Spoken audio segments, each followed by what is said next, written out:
ఓం నమో వెంకటేశాయ. రామాయ రామభద్రాయ రామచంద్రాయ వేధసే రఘునాథాయ నాథాయ సీతాయా పతయే నమః.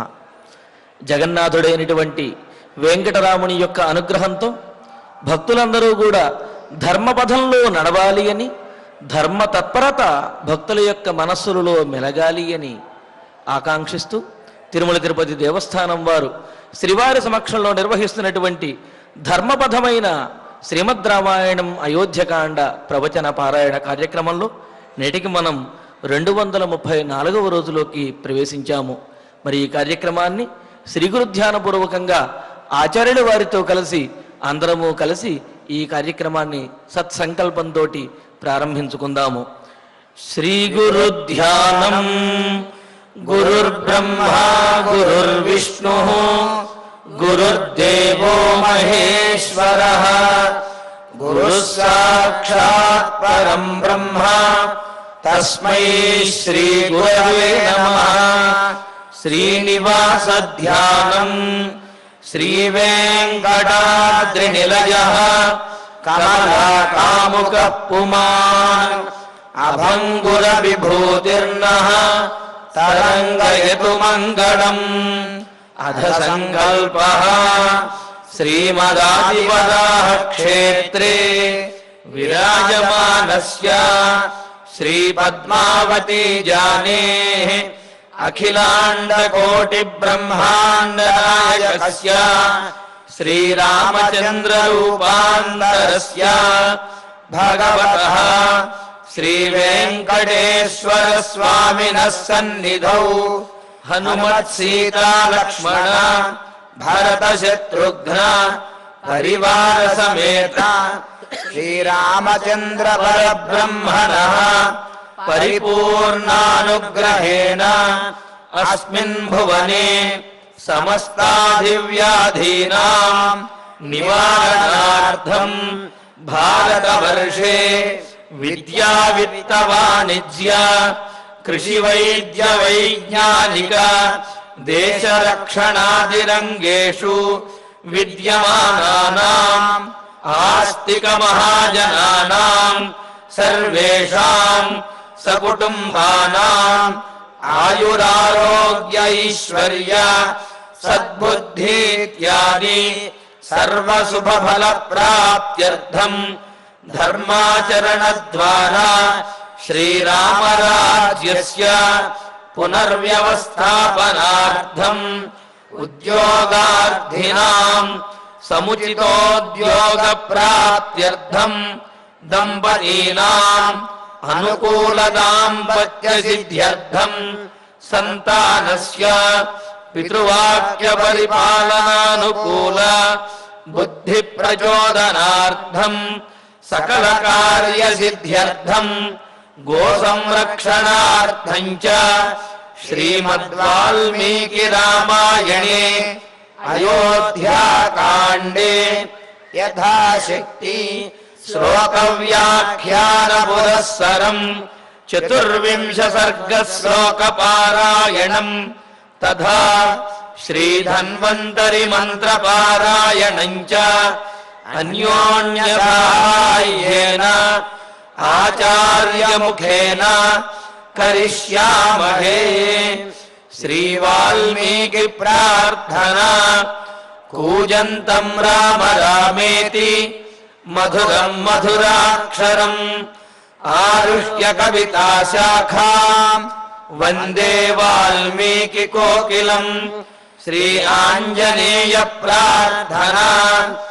మనోజవం మారుతతుల్య వేగం జితేంద్రియం బుద్ధిమతాం వరిష్టం వాతాత్మజం వానరయూథ ముఖ్యం శ్రీరామదూతం శిరసా నమామి. శ్రీరామాయణ ప్రార్థనా. వాల్మీకి సంభూత రామసాగరగామిని పునాతి భువనం పుణ్య రామాయణ మహానది. శ్రీరామ ప్రార్థనా. అయోధ్యాఖ్యేతు గుర్వర్ధే త్యక్త్వా రాజ్యం గిరౌ వసన్ పాదుకే భరతాయాదాత్ స రామః శరణం మమ. శ్రీరామచంద్ర పరబ్రహ్మణే నమః. అథ శ్రీమద్ రామాయణే ఆదికావ్యే అయోధ్యాకాండే చతుర్వింశః సర్గః. శ్రీమన్నారాయణ చరణౌ శరణం ప్రపద్యే. శ్రీమతే నారాయణాయ నమః. శ్రీరామాయ నమః. ఏవముక్తా తు రామేణ కౌసల్యా శుభదర్శనా తథేత్యువాచ సుప్రీత రామమక్లిష్టకారిణం.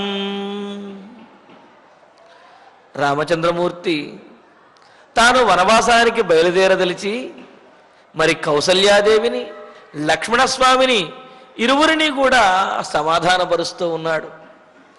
లక్ష్మణస్వామిని సమాధానపరచడం చాలా కష్టతరము క్లిష్టతరము అయినది. ఎందుకు అంటే రామచంద్రమూర్తి ఇదంతా కూడా ఈ విధంగా నాకు ప్రాప్తించినటువంటి వనవాసము ఇదంతా దైవఘటన, విధి విలాసము అంతే తప్ప కైకేయి యొక్క అపరాధము లేకపోతే తండ్రి అయినటువంటి దశరథ మహారాజు యొక్క అపరాధమో కాదు. చిన్నప్పటి నుండి నన్ను అల్లారముద్దుగా పెంచినటువంటి కైకేయి నా విషయంలో ఈ విధంగా ప్రవర్తించింది అంటే ఇది కేవలము విధి వైపరీత్యము, దైవఘటన మాత్రమే తప్ప ఎవరి తప్పు కాదు. మరి ఆ విధికి ఎవరైనా సరే తల వంచవలసినదే అని చెప్పి అన్నాడు. లక్ష్మణస్వామి అన్నాడు, విధి దైవము అంటూ చేతులు కట్టు కూర్చోవటం అనేది అది పురుష లక్షణం కాదు, వీరుల యొక్క లక్షణం కాదు, ముఖ్యంగా క్షత్రియ లక్షణం కాదు అని చెప్పి అనేక రకాలుగా దైవము కంటే కూడా పురుషకారము, పురుష ప్రయత్నమే గొప్పది అని చెప్పి అనేక రకాలుగా 23వ సర్గలో తెలియజేశాడు.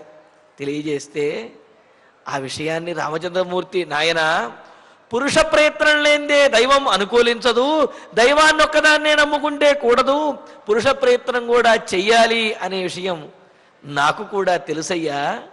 కానీ పౌరుషాలకు ప్రతాపాలు చూపించవలసింది ఎవరి మీద? శత్రువుల మీద చూపించాలి. రాజరికపు కార్యములన్నింటినీ ఆ రాజకీయాన్ని ప్రయోగించవలసింది ఎవరి మీద? ఇతర రాజుల మీద లేకపోతే శత్రువుల మీద. అంతే తప్ప తండ్రి మీద పౌరుష ప్రతాపాలు చూపించడం అనేది ధర్మము కాదు. నీవు చెప్పినటువంటి పౌరుషము కంటే, పురుష ప్రయత్నము కంటే తండ్రి మాట వినటమే ధర్మము అని చెప్పి చెప్పుకొచ్చాడు.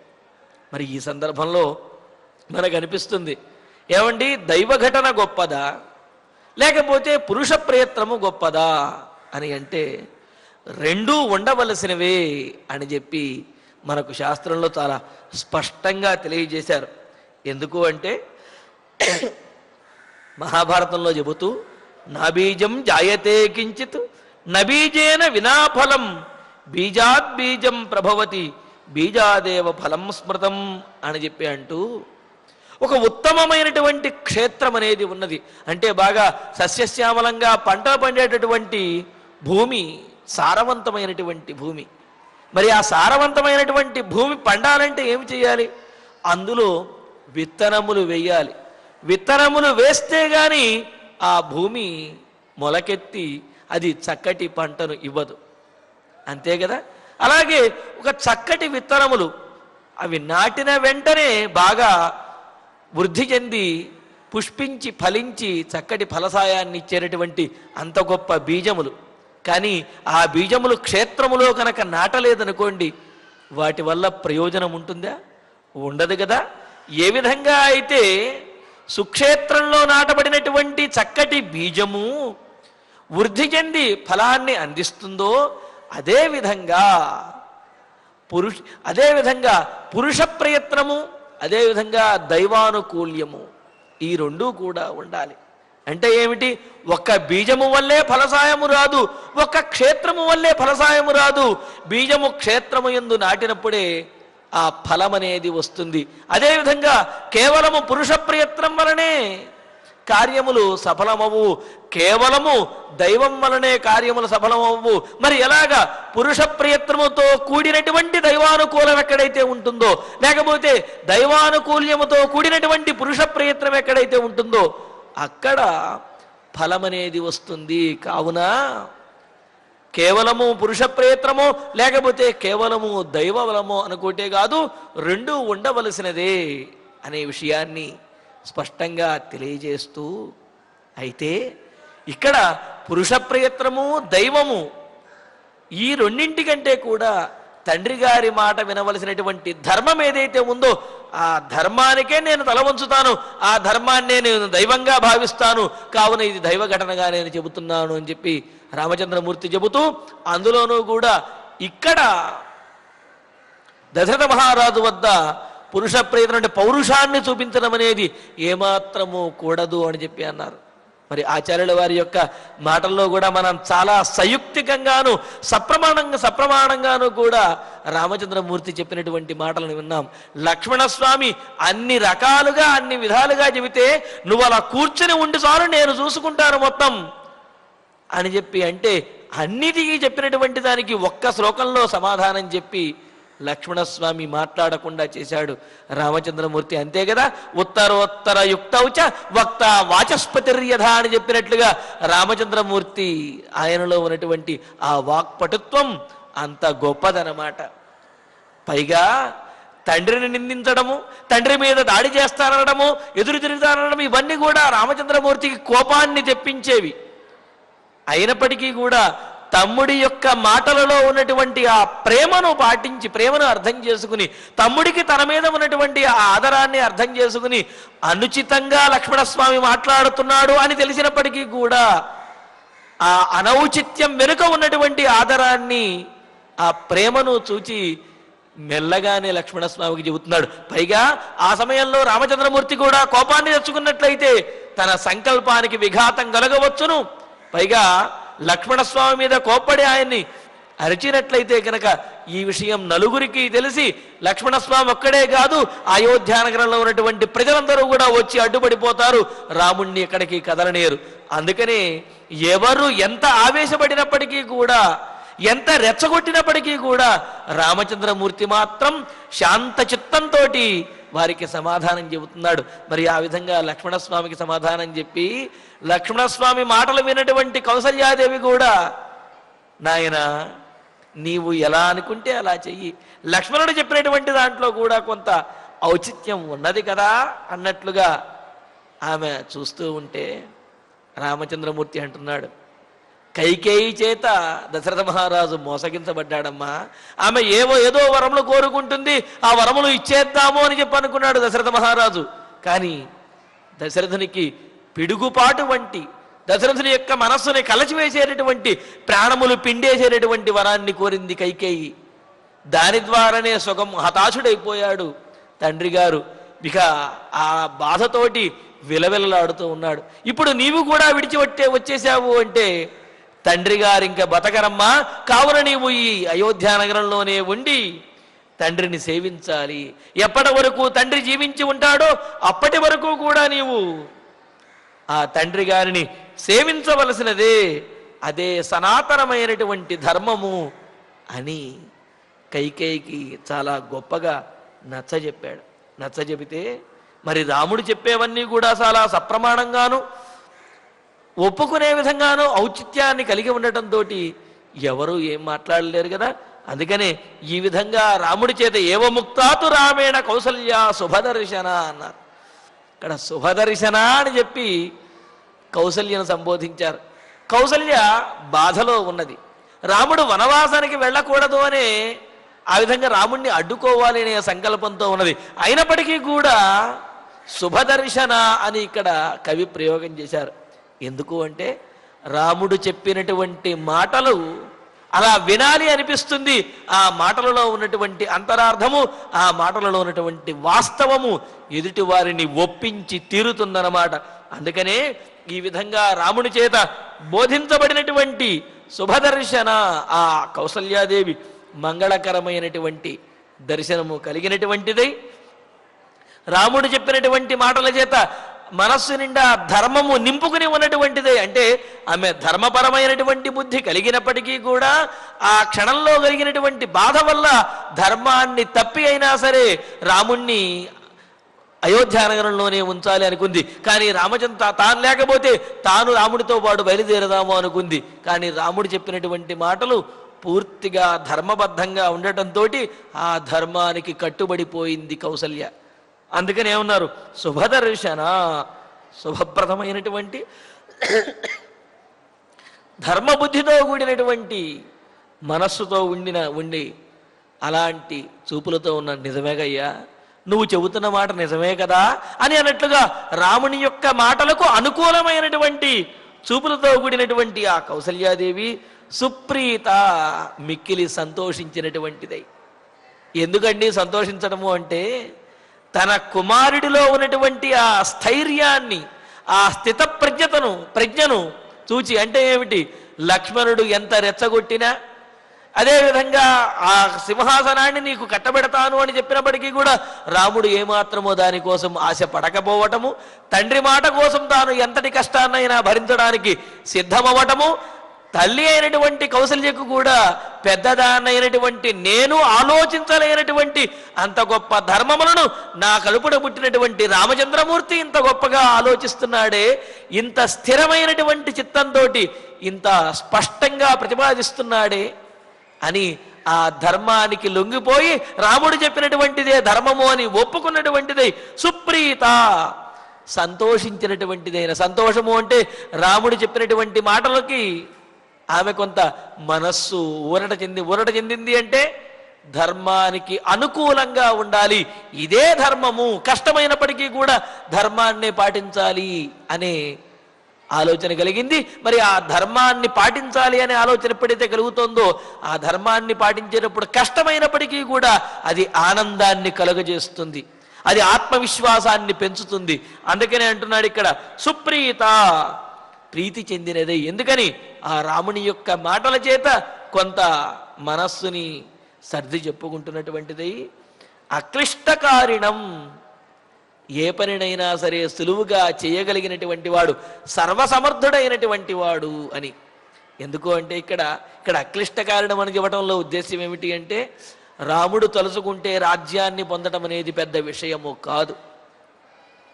అయినప్పటికీ కూడా చాలా సులువుగా రాజ్యాన్ని పొందేటటువంటి అవకాశం ఉన్నప్పటికీ కూడా ఆయన ధర్మానికే కట్టుబడి ఉన్నాడు. అందుకనే ఇక్కడ అక్లిష్ట కారణం, శ్రమ లేకుండా కార్యాన్ని నెరవేర్చుకోగలిగినటువంటి వాడు అయిన వాడు. ఇంకా ఎటువంటి వాడు, ఇతరుల యొక్క అక్లిష్ట కారణం, ఇతరుల యొక్క కష్టములను తొలగించడంలో సమర్థుడైనటువంటి వాడు అయిన. అంటే ఏమిటి, ఇక్కడ తండ్రి గారి యొక్క కష్టమును తీర్చడంలో సమర్థుడు, తండ్రి యొక్క మాటను నెరవేర్చేటటువంటి వాడైన రామం, ఆ రాముడితోటి తథా ఇతి, అవును నాయన నువ్వు చెప్పింది నిజమే, ఇల్లాలికి భర్తతో ఉండటం అనేది ధర్మము, ఆయన జీవించి ఉండగా ఇలా వచ్చేయటం, అడవులకు రావటం అనేది ధర్మము కాదు, నీవు చెప్పినది వాస్తవమే అని చెప్పి అంటూ తథా ఇతి, అలాగేనయ్యా నువ్వు చెప్పింది వాస్తవమే, నువ్వు చెప్పినట్టుగానే చేస్తాను అని ఉవాచ అని అన్నదిట. మరి కౌసల్యాదేవి చూడండి, ఎంత కష్టమైనప్పటికీ కూడా తన కుమారుడు చెప్పినటువంటి ఆ ధర్మపరమైనటువంటి వాక్యములను విని అది నిజమే కదా అని చెప్పి అనుకుని మనస్సులో కొంత ఊరట చెందినటువంటిదై, అలాగే నాయన నీవు చెప్పిన విధంగానే చేస్తాను, నువ్వు చెప్పింది సత్యమే అని చెప్పి అని అంటూ ఒప్పుకున్నది. ఒప్పుకుంటే మరి రాముడు కూడా తాను చెప్పినటువంటి మాటని మరి దృఢపరిచి ఆమెను పూర్తిగా సాంత్వనపరచాలి కదా. అంటే ఇక్కడ కౌసల్యాదేవి రాముడు చెప్పినటువంటి మాట వాస్తవమే, సరేగా రాముడి మాట వినవలసినదే అనే నిర్ణయానికి వచ్చింది. కానీ ఆమెకు మరి మనస్ఫూర్తిగా ఇష్టం ఉన్నదా? ఇష్టం లేదు. అయినప్పటికీ కూడా రాముడు చెప్పింది ధర్మము కావున కష్టమైనప్పటికీ కూడా, ఇష్టం లేకపోయినప్పటికీ కూడా సంతోషంగా దానిని పాటించాలి అని చెప్పి అనుకుంటున్నది. అందుకనే రాముడు మరింత దృఢంగా అదే విషయాన్ని కౌసల్య యొక్క మనస్సులో స్థిరపరచడం కోసం చెబుతూ, ఏవముక్తస్తు వచనం రామో ధర్మభృతాం వరః భూయస్తామబ్రవీద్వాక్యం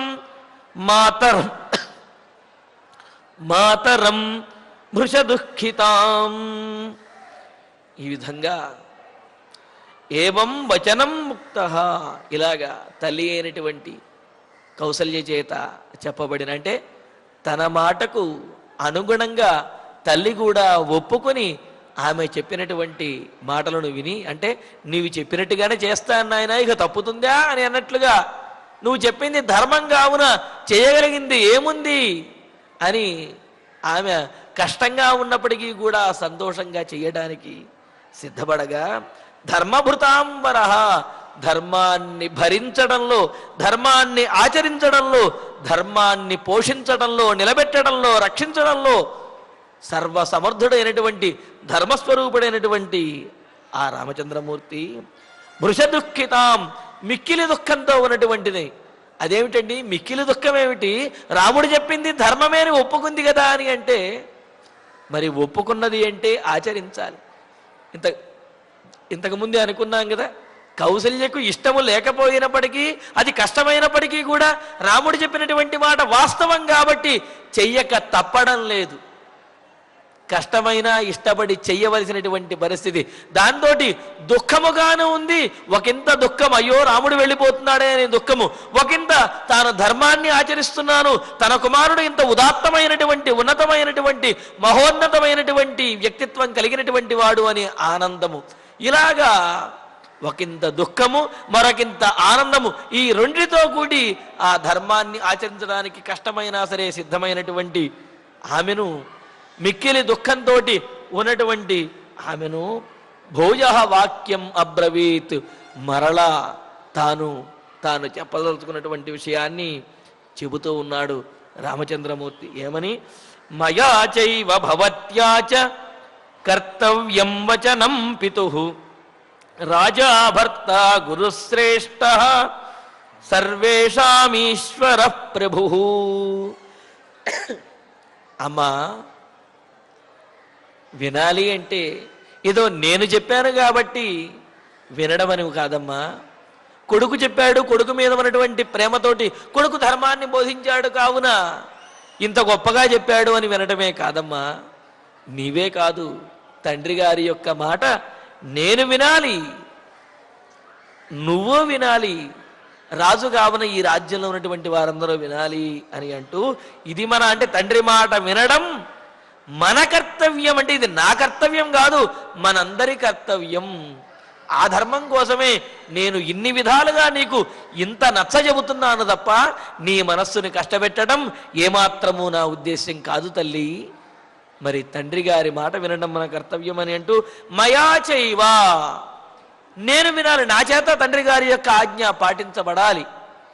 నా చేత ఎందుకు పాటించబడాలి? నేను తండ్రి గారికి పుత్రుణ్ణి కావున. ఎందుకని? అదేమిటి ధర్మమయ్యా అంటే, జీవతో వాక్యకరణాత్ ప్రత్యబ్దం భూరి భోజనాత్ గయాయాం పిండదానేన త్రిధా పుత్రస్య పుత్రత అని చెప్పి అన్నారు శాస్త్రంలో. పుత్రునికి ఆ పుత్రత్వము, కొడుకు లేక పుత్రుడు అనేది ఎప్పుడు సార్థకమవుతుంది, ఎప్పుడు నిజమైనటువంటి పుత్రుడు అవుతాడు, ఎప్పుడు తన జన్మకు సార్థకతను చేకూర్చుకుంటాడు అంటే 3 లక్షణాలు చెప్పారు. ఆ 3 లక్షణాలు కలిగి ఉంటేనే వాడు పుత్రుడు, లేకపోతే పుత్రుడిగా జన్మించడం వల్ల సార్థకత లేదు అన్నారు. ఏమిటి ఆ 3 లక్షణాలు అని అంటే, జీవతో వాక్యకరణాత్, తండ్రి బ్రతికి ఉండగా, తండ్రి జీవించి ఉండగా ఆయన యొక్క మాటను పాటించడం, ఆ తండ్రి ఆజ్ఞను పాటించడం అనేది మొదటి లక్షణం. ప్రత్యబ్దం భూరి భోజనాత్, అదేవిధంగా తండ్రి గడిచిపోయిన తర్వాత ప్రతి సంవత్సరము కూడా తండ్రి గారికి చక్కగా పితృకార్యాలను నిర్వర్తించడం ఏదైతే ఉందో అది 2వ లక్షణం. తద్వారా కూడా తండ్రి రుణాన్ని తీర్చుకోగలుగుతాడు, వీడి పుత్రత్వాన్ని, ఈ పుత్రుని యొక్క లక్షణాన్ని నిలుపుకోగలుగుతాడు. మరి 3వది గయాయాం పిండదానేన, గయలో శ్రాద్ధాన్ని, ఆ పితృకర్మను నిర్వర్తించడం ద్వారా, తర్పణాదులను విడవడం ద్వారా ఆ పుత్రునికి సార్థకత వస్తుంది. తద్వారా పితృదేవతలందరూ కూడా వారు తృప్తి చెందుతారు. మన వంశంలో పుట్టినటువంటి ఇతని వల్ల మనం తరించాము అని చెప్పి వాళ్ళందరూ కూడా ఆనందిస్తారు. వారు ఎప్పుడైతే ఆనందిస్తారో అప్పుడే ఈ పుత్రుని యొక్క ఆ పుత్రత్వము సిద్ధించినట్లు దానికి సార్థకత తప్ప పితృదేవతలు వాళ్ళు బాధపడుతూ ఉంటే వీడు ఆ వంశంలో జన్మించిన ప్రయోజనము లేదు, ఆ జన్మకు సార్థకత అనేది లేదు. అందుకనే ఉంటున్నాడు మొదటి లక్షణం ఏమిటి? జీవతో వాక్యకరణాత్. తండ్రి బ్రతికి ఉండగా ఆయన యొక్క మాట వినడం ద్వారా పితృవాక్య పరిపాలన చేయడం అనేది పుత్రుని యొక్క కనీస ధర్మము. కావున మయా చైవ దశరథ మహారాజుకి పుత్రుడనైనటువంటి నేను నా తండ్రి అయినటువంటి దశరథ మహారాజు యొక్క మాట వినవలసినదే, విని తీరాలి, ఆ ఆజ్ఞను పాటించాలి అని అన్నాడు. మరి భవత్యాచ, నీవు కూడా నీ చేత కూడా ఆజ్ఞ పాటించబడాలి అన్నాడు. అదేంటయ్యా నేనెందుకు పాటించాలి అంటే, నీవు భార్యవమ్మా, కావున భార్య భర్త యొక్క మాటను పాటించాలి అంటూ స్త్రీభి భర్తృవచ కార్యం ఏష ధర్మ సనాతన. స్త్రీ భర్త యొక్క మాటను పాటించి తీరాలి. ధర్మపరుడైనటువంటి భర్త చెప్పినటువంటి మాటను పాటించడమే స్త్రీ యొక్క కనీస ధర్మము, స్త్రీ కర్తవ్యము అని చెప్పారు. కావున ధర్మపరుడైనటువంటి నా తండ్రికి భార్య అయినటువంటి నీవు ఆయన చెప్పినటువంటి మాటను పాటించడము, ఆయన యొక్క ఆజ్ఞను నెరవేర్చడము అనేది నీ కర్తవ్యం కూడా అని చెప్పి అన్నారు. మరి ఇక్కడ ధర్మపత్ని అని పతి అని ఈ విధంగా చెప్పడంలో ఇరువురికి భార్యాభర్తల ఇరువురి విషయంలో కూడా మనకు ఆశ్వరాయణ స్మృతిలో చెబుతారు, పత్న్యాధ కార్య తస్యాజ్ఞ పతిస్తస్యాశ్చ సర్వదా అని చెప్పి అన్నారు. సర్వదా సర్వథా అని రెండు రకాలుగా కూడా చెబుతారు. ఆశ్వరాయణ స్మృతిలో చెబుతూ భార్య మాట భర్త వినడము, భర్త మాట భార్య వినడము, ఈ విధంగా పరస్పరము కూడా ఒకరి మాటలను మరొకరు ఆచరిస్తూ ధర్మపరంగా జీవించడాన్నే దాంపత్యము అని అన్నారు. మరి ఆ దాంపత్య ధర్మాన్ని పాటించి నీవు తండ్రి గారి యొక్క మాటను వినాలమ్మా. కావున నీకు కూడా ఇది కర్తవ్యమే. తండ్రి గారి మాట పాటించవలసినటువంటి భర్త అయినటువంటి దశరథ మహారాజు యొక్క మాట పాటించవలసినటువంటి బాధ్యత భార్యగా నీకు ఉన్నది అని చెబుతూ పితుః వచనం కర్తవ్యం, తండ్రి గారి మాట విని తీరవలసిందే. ఆయనే అందరికీ కూడా రాజు, అందరినీ కూడా పరిపాలించేటటువంటి వాడు అని చెప్పి ఈ విధంగా రామచంద్రమూర్తి కర్తవ్య బోధ చేస్తూ కేవలం తన మాట కోసం తాను చెప్పడం వలన మాత్రమే వినడం కాదమ్మా, ఇది నీ కర్తవ్యంగా భావించి నీ ధర్మంగా పాటించి నువ్వు ఆలకించవమ్మా, నువ్వు నా మాట విని నాకు అనుమతించవమ్మా అని చెప్పి రామచంద్రమూర్తి ప్రార్థిస్తున్నాడు.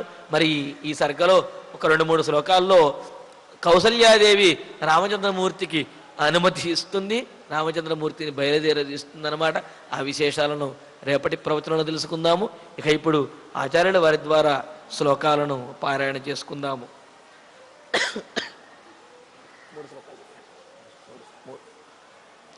ఏవముక్తా తు రామేణ కౌసల్యా శుభదర్శనా తథేత్యువాచ సుప్రీత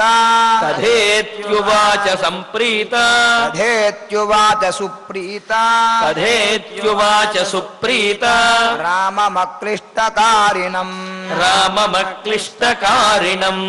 ఏవముక్తస్తు వచనం రామో ధర్మభృతాం వరః భూయస్తామబ్రవీద్వాక్యం మాతరం భృషదుఃఖితాం మయా చైవ భవత్యా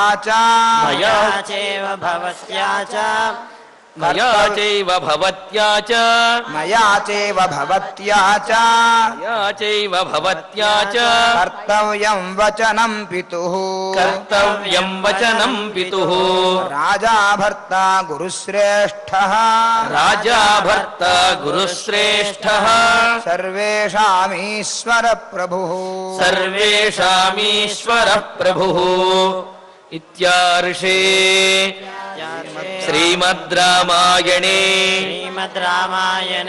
ఆదికావ్యే అయోధ్యాకాండే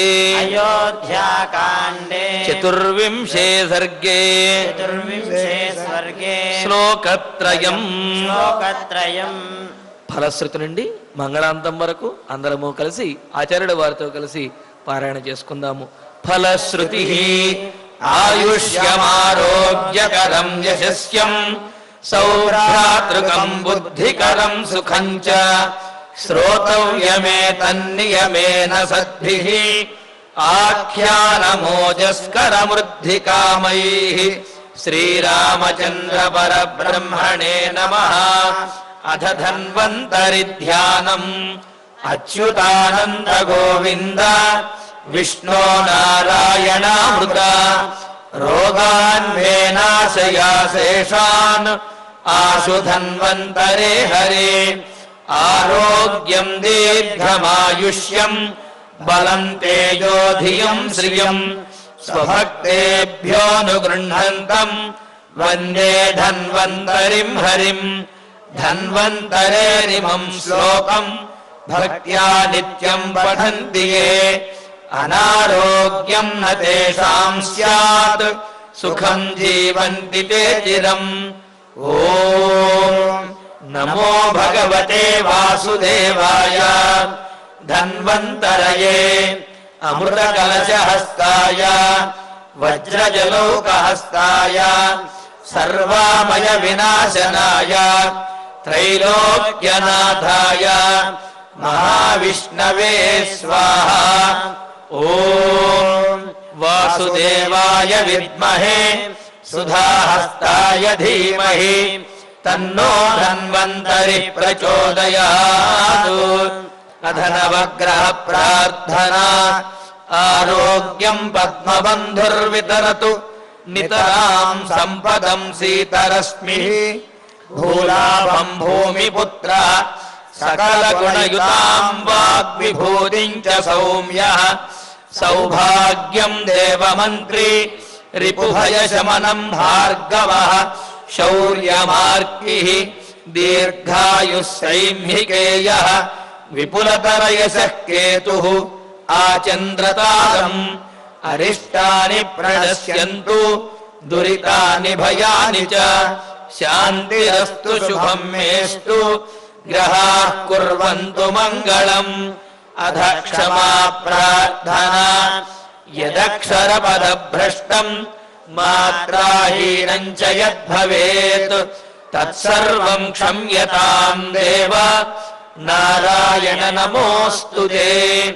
అథ భగవత్సమర్పణం కాయేన వాచా మనసేంద్రియైర్వా బుద్ధ్యాత్మనా వా ప్రకృతే స్వభావాత్ కరోమి యద్యత్ సకలం పరస్మై నారాయణాయేతి సమర్పయామి. అథ మంగళం శ్రియః కాంతాయ కళ్యాణ నిధయేర్ధినాం శ్రీవేంకట నివాసాయ శ్రీనివాసాయ మంగళం.